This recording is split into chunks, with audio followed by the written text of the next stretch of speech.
welcome back to my channel. My name is Angelo, and I guess I can consider myself an OG passport brother.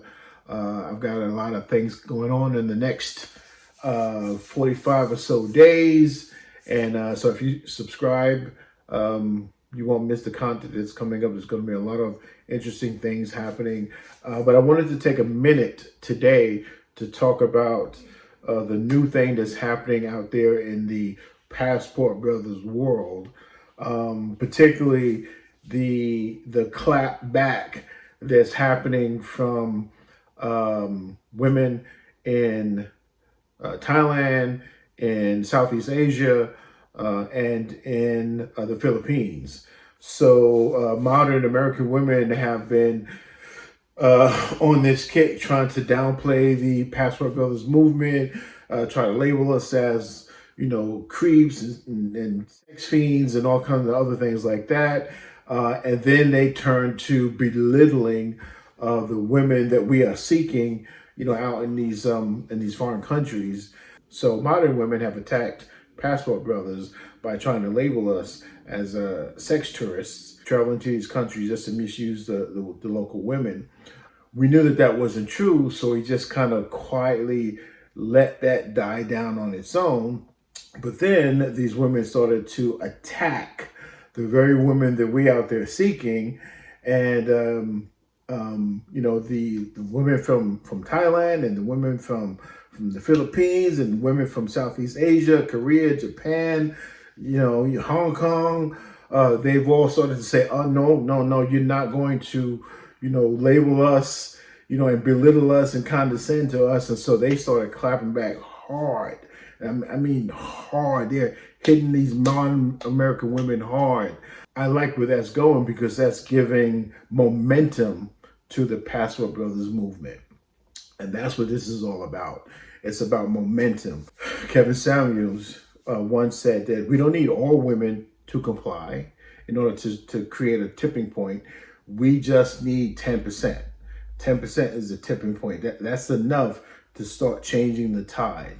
And now that we are basically unified with women in Thailand and women in the Philippines and women in Southeast Asia and South Korea, this movement has much more momentum. And because it has much more momentum, now we can reach the minds and the people who need to hear this message.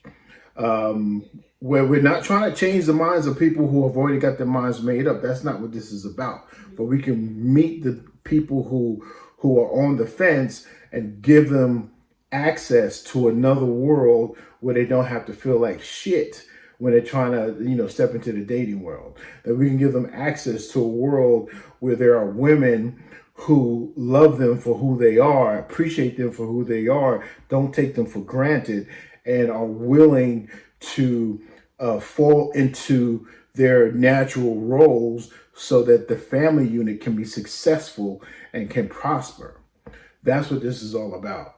And for all of those women out there who think that this is about, sexual escapades and body counts and all that kind of stuff, you could not be more wrong, and more misguided and more delusional. So I like where this Passport Brothers movement is going. It's now taking us to a place where, like most things that black men do, the world starts to take notice. Okay, I'm going to say that again. Most things that black men do in America, the world starts to take notice. And this movement, the world is going to start taking notice.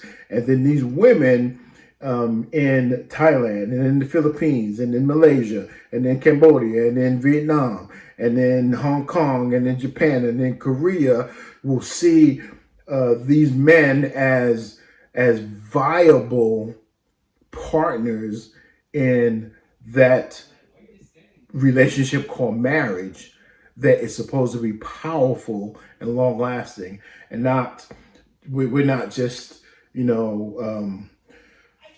a party trick for some gold diggers out there, because the kind of stuff that you're hearing right now, it's blowing my mind in TikTok and social media, the kind of things that women say about men is utterly disgusting, and yet they're so proud of it. I'm a man who believes that ill actions deserve ill consequences. And there needs to be consequences for women who have that misguided way of thinking and who are ignorant and bigoted in their thinking, where they are automatically rejecting anything that goes against their current way of thinking. So there needs to be consequences for that. And those consequences may be exactly what Kevin Samuel said, which is buy a dog and die alone. But for the Passport Brothers, my hat's off to you. Keep going strong. I've got a lot more to share in these next couple of days. I am about to step into a whirlwind of activity, and I look forward to sharing it with you on a daily basis. So please make sure you subscribe so you don't miss anything. Pretty soon, you'll start seeing a little bit more of my fiance. We're just moving forward, one step at a time, getting things done, laying down the foundation. This is chapter 2 of my life, and I'm excited about it. I haven't been this excited in a long time. And I hope you join this journey with me, and let me share some of this goodness with you. And on that note, peace out, and I'll see you in the next one.